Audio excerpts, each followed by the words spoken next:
उद्या 2 ऑक्टोबर 2025 वार गुरुवारी दसरा साजरा केला जाणार आहे. धार्मिक मान्यतेनुसार या दिवशी भगवान रामाने रावण आणि देवी दुर्गेने महिषासुराचा वध केला. त्यामुळे या तिथीला विजयादशमीच्या नावाने ओळखले जाते आणि दसऱ्याच्या शुभ दिवशी काही उपाय केल्यास वर्षभर त्याचा प्रभाव आपल्यावरती राहतो. दसऱ्याच्या दिवशी रोग, पैशाची कमतरता, दारिद्र्य आणि कार्यात अडथळा तसेच शनीची साडेसाती ढय्यासाठी काही उपाय तुम्ही करू शकता. त्याचबरोबर मुलांच्या प्रगतीसाठी आई किंवा वडिलांपैकी एकाने हा एक उपाय अवश्य करावा.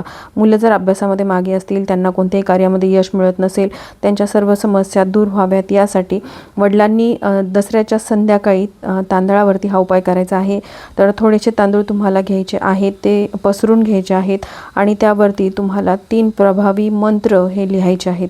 तर हे मंत्र कसे लिहायचे आहेत, नंतर त्या तांदळाचं काय करावं, दसऱ्याच्या दिवशी कोणती कामं करावीत यावरचा डिटेल व्हिडिओ पाहण्यासाठी खाली दिलेल्या त्रिकोणवरती क्लिक करा. धन्यवाद. श्री स्वामी समर्थ.